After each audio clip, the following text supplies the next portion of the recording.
대선 뭐 시간이 좀 흘렀으니까 뭐 할 얘기 별로 없죠, 근데. 네, 그 이번에 뭐 조직도 문 후보 캠프를 보면 예.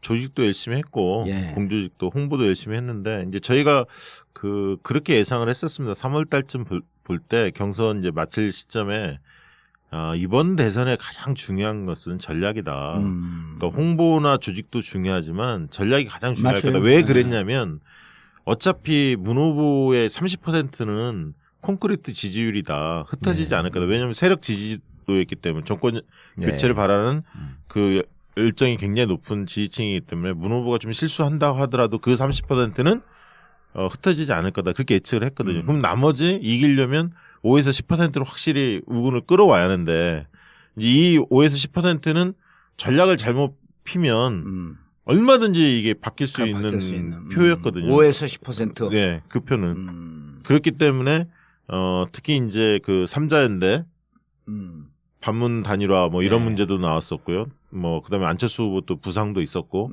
여러 가지 부침들이 당연히 나올 수밖에 없는데 이 속에서 중심을 어떻게 잡아주냐가 굉장히 중요했다. 그런 측면에서 매 시기마다 전략을 어떻게 구사할 거냐 여기에 굉장히 중요할 거다 이렇게 봤는데 이번에 나름대로 제가 봤을 때는 문캠프에서 전략을 잘했던 것 같습니다. 나는 2012년에 감옥에 있을 때야 그때 도와달라는 걸 이해를 하는데 2013년 그 정북구로 시작을 하고 2014년 지방선거 때부터 이번 대선이 끝나니까요. 한 두세 명이 또 전화 와요. 다음 대선은 자기를 도와달라고. 그래 속으로 나는 평생 니들 도우려고 사는 인간이냐. 아니 그리고 난 정치도 못하잖아 지금. 근데 그전은 그런 생각을 안 했었거든. 근데 이제 계속 뭐 2014년서부터 전화 오면 좀 씁쓸하더라고. 난 정치도 못하고 그러는데 지난번에 그 2016년에 공천에서 떨어진 사람들 컷오프 된 사람들 날 잡고 하소연하는 거예요. 근데 이번에도 대선 끝나자마자 다음에는 저를 좀 도와주십시오. 지방선거 광역단체장인가요? 아니 2022년 다음 대선에서 대선을 도와달라. 대선? 오. 아 그래요? 다음 대선에서 저를 도와주십시오. 그래갖고 내가. 그럴 만한 얘기는 할 만한 체급이 되는 사람들이 그래요? 그렇죠. 그런 사람이에요. 예.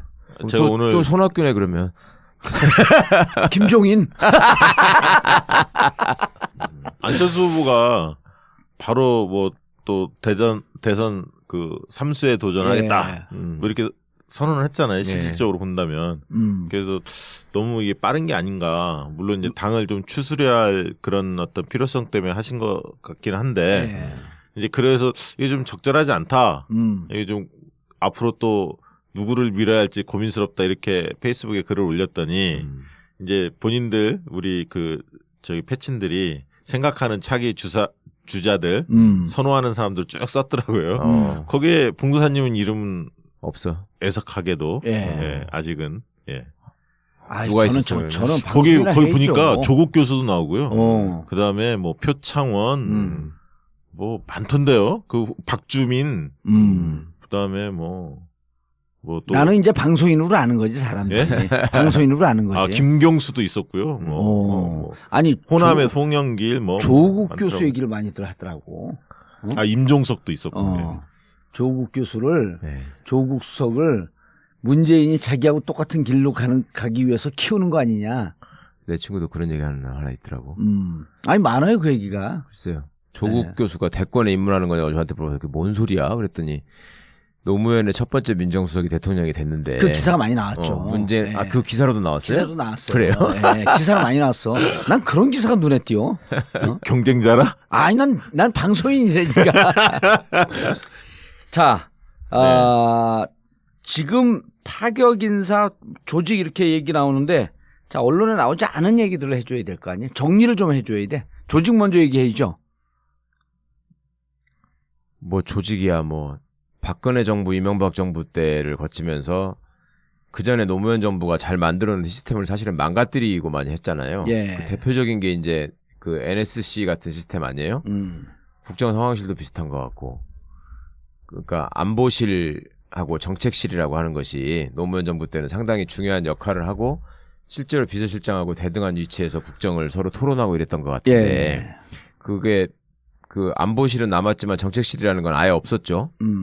박근혜 때. 예. 그죠? 네. 그러니까 이제 정책실을 신설한다는 얘기 같고 안보실의 위상이나 기능 같은 것도 훨씬 더 실질화해가지고 이제 진짜로 위기 관리나 그 대응 같은 걸 할 수 있게 이제 개편을 한다는 얘기 같은데 결국은 참여정부 시즌 2가 시작되는 거라고 봐야 될 것 같고 그때 이제 시스템을 만들고 또 시행하면서 겪었던 시행착오가 예. 이번에는 이제 다시 반복되지 않도록 진짜로 경험을 해가지고 만들어내고 있다라는 느낌이 좀 많이 있더라고요. 그리고 예전에 이제 그 민정 1, 민정 2, 그러니까 민정수석실만 놓고 보자면 그 노무현 정부 초반에는 민정 1, 민정 2, 공직기강, 법무비서관 뭐 이런 식으로 했었는데 또 이제 사정비서관이라고 할 때도 있었고요. 예. 근데 이제 그거를 사정비서관이라는 게 원래 공직자 감찰하고 뭐 비리 같은 거 있으면 이제 처벌하고 이러는 데인데 그쪽이 반부패 비서관이라고 이름을 바꿔서 이번에 예. 그 박형철 변호사가 임명이 된 것이고. 박 누구요? 박형철. 박형철. 예. 중앙지검 공공형사부장 출신이고 그 국정원 댓글 사건 윤석열 팀장, 밑에. 박형철 부팀장. 아하. 그러다가 이제 계속 박형철. 예.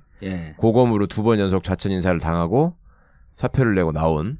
이거는 보복 인사를 당한 거죠 그때. 그렇습니다. 예. 그 박근혜 정부에서 보복 인사를 당한. 예. 서울대 87학번인데 예. 박형철 비서관이 조국 교수하고는 박경철이 형철이에요. 형철입니다. 박형철. 예. 개인적인 인연은 전혀 없어요. 개인적인 인연이 전혀 없는데 처음 비서관으로 뽑혔다라는 점에 대해서 좀 주목하실 필요가 있는 것 같습니다. 아 이게 민정수석 밑에 있는 건가요? 그럼요.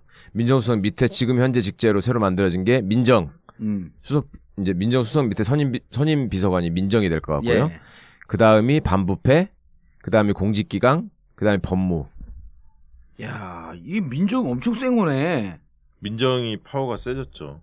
더 세진 거예요? 예, 예. 과거보다 더 세진 거죠. 오. 과거에도 물론 비서관실은 4개 있었습니다. 예. 근데 이제 실질적으로 참여정부 때 그 왕수석이라고 해서 그 당시에 이제 문재인 수석이 예, 민정수석이었고. 민정수석이었죠. 그런데 이제 그때보다도 왜 국민들이 민정수석을 크게 보냐면 우병우 때문에 그런 그렇죠. 거죠. 검찰개혁 때문에. 그러니까 우병우 사태를 이렇게 겪으면서 야, 저 정도로 막강한가? 민정수석이라는 게? 아, 이걸 처음으로 느낀 거예요, 사실. 그렇죠. 참여정부 때 내가 그랬잖아요. 전해철 동지가 민정수석 할 때. 민정수석 할 때 난 민정수석이 뭐 하는 자리가 힘이 하나도 없는 거. 근데 우병우 할 때 보니까 아니 이거 이렇게 힘 있는 거를 우리 전해철 동지는 왜 그렇게 그러니까 예전에는 정치인들이 제일 선호하는 게 정무수석이었잖아요. 정무수석이었죠. 1번이었고 그 다음에 이제 민정하고 인사수석.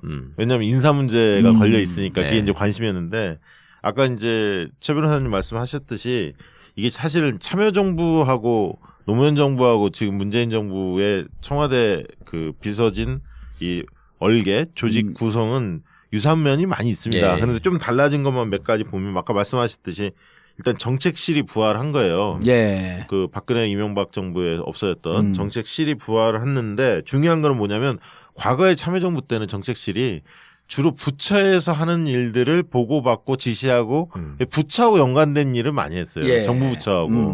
근데 이번에는 그렇게 하는 게 아니라 삼실 체제가 된 거 아니에요 이번에는. 그렇죠.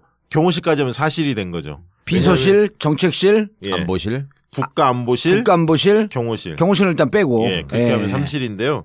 과거에 비해서 국가안보실이 강화됐죠. 예. 과거 노무현 정부 때는 통일외교 안보정책실장이라 해서 안보정책실장이었지만 산하의 비서관실이나 이렇게 역할이 그렇게 크진 않았는데 이번에는 이제 NSC, 통일외교, 국방 이런 거를 다 합쳐서 상당히 이제 비중을 뒀고요. 예. 국가안보실장이라는 국가안보실장. 정책실 중에서는 아까 이제 부처를 관리하고 이렇게 조율하는 기능보다는 내각의 자율성을 보장한 거예요. 총리에 대한 권한을 확실히 부여했고 총리가 장관을 제청할 수 있는 권한을 명시적으로 인정한 거죠. 예, 장관이 또 차관을 임명하게끔 해서 내각의 자율성을 보장하는 대신에 대통령이 이번 선거 과정에서 중요하게 내세웠던 어젠다들이 몇 가지 있습니다. 예를 들면 뭐 사회적 경제라든가 주택 문제, 주택 도시 비서관이라든가 일자리, 그다음에 균형 발전 비서관 이런 식으로 대통령이 중요시하는 비서관실들을 새로 신설을 했어요. 예. 부처 관장이 아니라. 그래서 어젠다 중심으로 좀 바뀌었다는 거하고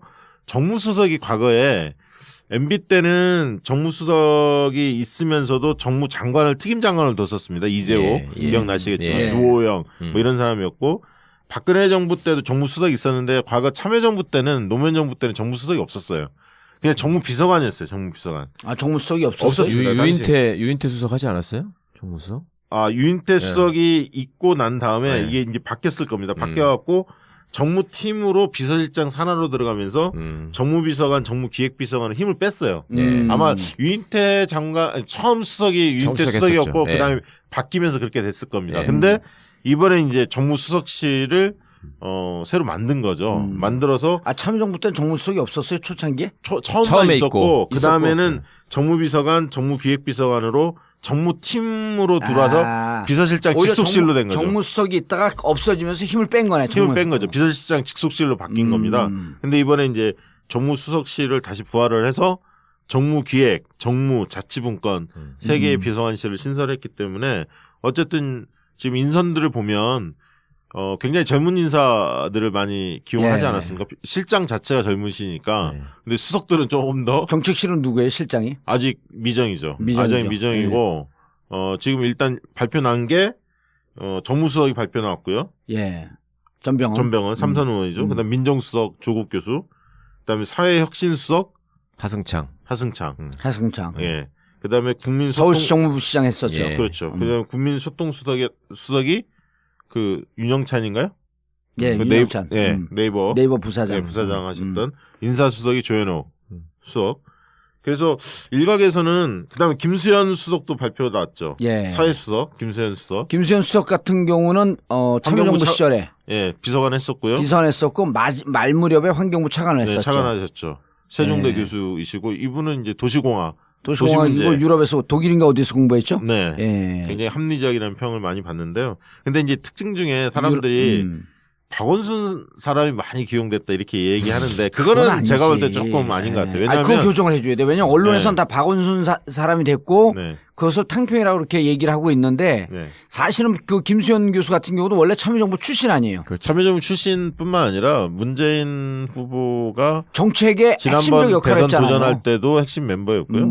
그 뒤에도 사실 핵심 멤버 중에 하나였는데 서울시 이제에서 박원순 시장이 부름을 받고 원래 시민사회에서 또 일을 했었기 때문에 부름을 받고 서울시에서 서울연구원 원장으로 오히려 문재인 사람을 서울시에서 갖다가 쓴 거지. 아, 그렇죠. 그런 게 셈이고 또 조현옥 수석 같은 경우도 원래 이제 여성 시민사회 단체에서 사실은 정치 참여 운동을 2003년, 2년 그 전부터도 했었고 저도 2003년에 뵀던 분이었는데 근데 참여정부에서 이제 인사 쪽에 비서관으로 일을 했었습니다.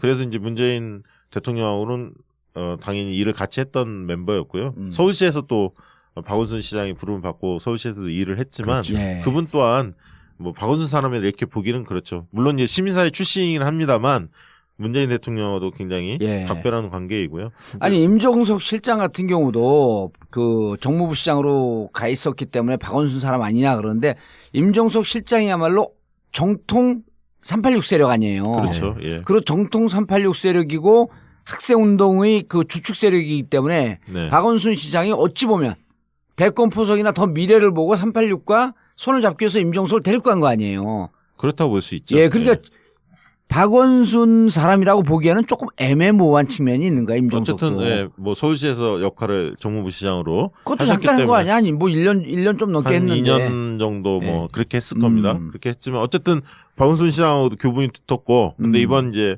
그 경선을 앞두고 뭐 들리는 말로는 삼고 초려해서 문재인 캠프에서 모셔왔다고 그래요.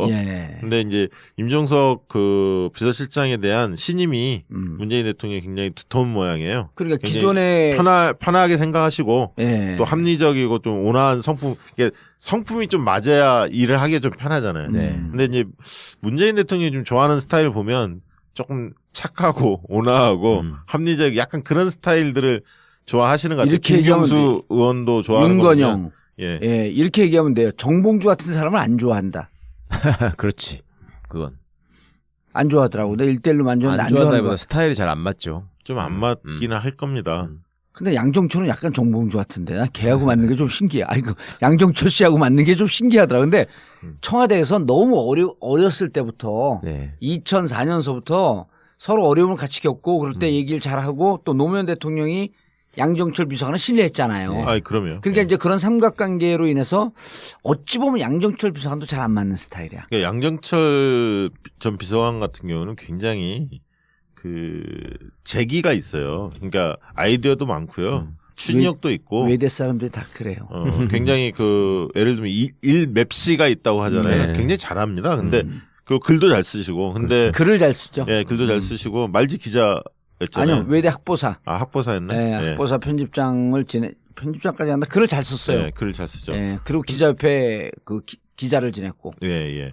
근데 이제 오히려 삼철이라고 이렇게 찍히면서 사실 이게 좀 역차별을 받고 있는 거죠, 사실. 저는 뭐 개인적으로 굉장히 안타깝게 생각합니다. 왜냐하면 굉장히 능력이 있는 분이거든요. 아, 옛날에는 노무현 대통령 시절에는 언론하고도 좀 각을 세우라고 기자들이 안 좋아했어요. 네. 근데 최근에 보니까 많이 유들유들해졌고, 그다음에 많이 겸손해졌고, 기자들도 그렇게 평이 안 좋지 않더라고 이제는. 그렇죠. 예. 예. 실제로 문재인 캠프 이번 선대위 과정에서 상당히 임종석 비서실장이었죠. 그 당시 선대위에서도 같이 이렇게 호흡을 맞추면서, 예, 호흡을 맞추면서 업무들을 잘 조율하고 그랬습니다. 참 그러고 보면 독특해. 임종석 국회의원 대선 출신이긴 하지만 또 연배는 후배거든요. 그러니까요. 근데 거기 실장하고 부실장 들어가는 거 그거 보고 양정철 보고 아, 이거 많이 성숙했구나 하는 생각이 들더라고. 양정철 선배 아니에요. 외대잖아요. 아, 나는 외대 출신들 안 좋아합니다. 중요한 건. 김종인? 뿐만 아니라 외대 출신, 난 외대 출신임을 예. 부정하고 살아요. 아, 그래요? 가만히 있으면 사람들이 서울대로 인정해 주는데 왜 외대라고 강조를 해, 김종인처럼. 외대 훌륭한 분 이번에 많죠. 인사 발표나는 것들을 보니까 청와대 수석들 같은 경우에 저는 특징적으로 느끼는 게 이제 다들 비서실장보다 나이가 많아요. 경력이나 경륜 면에서 또 처지지 않는 분들이고, 그러니까 과거에 뭐 김기춘이 비서실장 하면서 막 거의 대통령을 대신해서 모든 걸 휘두르던 예. 그런 거는 이제 확실히 없어질 것 같다. 그러니까 비서실장이라는 자리 자체도 정말 이름에 맞는 그냥 비서실장, 실무형 비서실장의 역할을 하면 되는 것 같고, 그다음에 수석들이 이제 각자 전문 분야에서 말하자면 대통령 공약을 중심으로 그 정책을 실현하기 위한 역할을 할 것 같다라는 게 많이 보여지더라고요. 그러니까 네. 비서실장 산하에 네. 정무, 네. 민정 네. 이렇게 쭉 있잖아요. 그렇죠. 예. 사회혁신, 사회혁신 그래갖고 국민소통, 인사. 수석이 몇 개, 4개인가 있죠. 5개입니다. 5개 있는데 보면서 이번에 인사 보면서 느낀 게 비서실장은 말 그대로 대통령과 네. 늘 소통하는 그런 위치고 나머지 비서실 밑에 있는 5개 수석들이 비서실장과 대등하고 수평적 관계로 대화하는 관계. 예, 그런 혹은 것 같아요. 또 인간적으로는 더 선배들이니까 네. 비서실장이 예를 들었고 조국 조수석님 이럴 수도 있고 조국 형님 이럴 수도 있고 누가 오면은 또 누가 있죠? 전병헌한테는 병원형 그럴 거 아니에요. 예, 예. 그런 관계들이 오랫동안 돼 있으니까 그래서 그렇죠. 이번에 조직을 보면서 무척 수평적이고 비서실장이 호가호위하는 그런 자리가 아니다. 그러면서 망했잖아요. 예.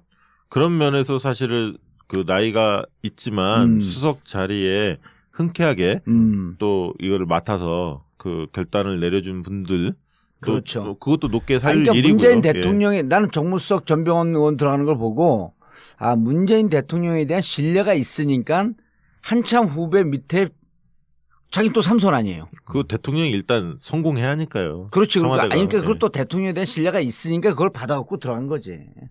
그렇죠. 예. 조국 교수도 마찬가지예요. 조국 교수면은 요즘 이번에 보니까 교수로서도 어마어마한 능력을 보이고 있더만. 예, 연구 업적도 많이 있고 실제로 예. 열심히 아주 성실하게 살아가는 스타일이기 때문에 이제 박경철 비서관 아까 얘기하다가 당시하고 그렇게 말았는데 안 맞을 것 같은데 어떻게 그렇게 친해?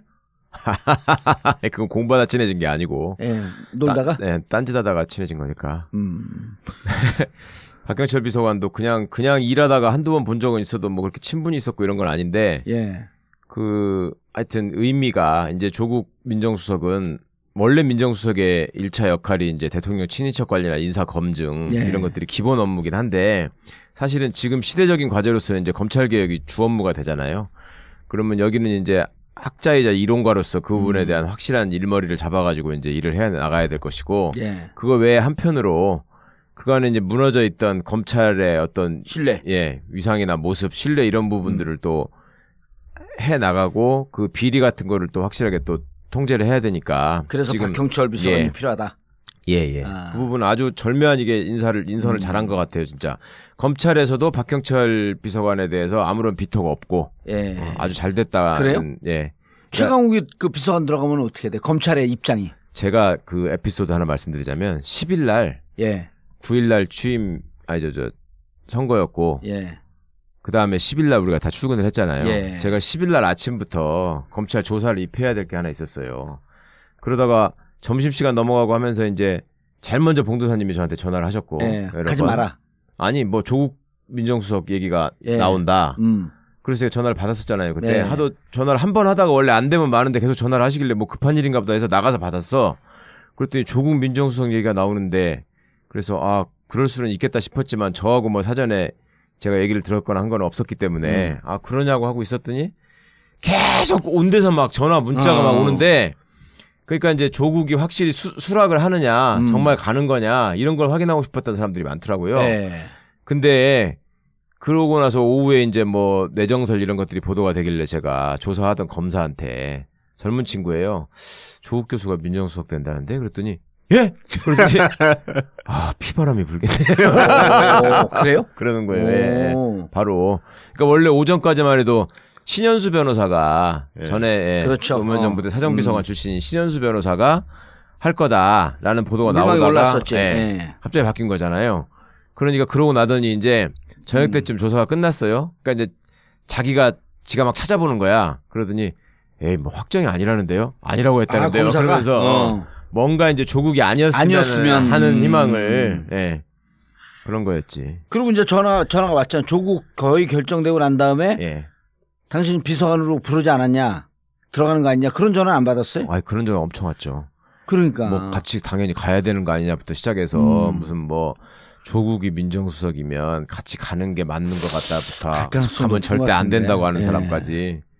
전국 거 어떻게 해요? 최강욱 변호사가 민정비서관으로 들어가면 전국구는 그날로 접습니다. 할 수가 없어. 시중에 알려주신 것처럼 그렇게 되지 않을 겁니다. 그래서 지금 갈 가능성이 내가 보니까 90%인데 아니라니까요. 그래서 오해하지 마셔야 돼요. 만약에 전국구가 접으면 최강욱 변호사 민정비서관으로 가기 때문에 접는 거지. 엄한 댓글이 뭐 이제 공중파 들어가고 종편 들어가니까 전국구를 무슨 무시한다는 동 불성실하게 한다는 동 업데이트 하루 미룬 거야 하루. 아니 제가 내 탓이 아니고 최강욱 탓입니다. 그거는 몰아가게 하지 마세요. 몰아가게. 제가 봉도사님 연락을 몇 번 받았는데 최강욱 변호사 들어갈까봐 청와대 노심초사 고민 많이 하시더라고요. 나는 원래 의논을 안 하는 사람이에요. 이렇게 딱 혼자 우주의 기운을 받는 사람인데 박시영 부대표한테 엄청 전화했어. 이거 가면 큰일인데 이거 가면 못하는데 그러니까 다른 사람하고 하세요 그러더라고. 그러면서 슬쩍 자기를 염두에 두는 것 같아요. 무슨 소리예요 갑자기. 그러니까 안 한다. 이제 할 수가 없다 그렇게 되면. 자 이게 마지막 방송인가요? 아니지 이씨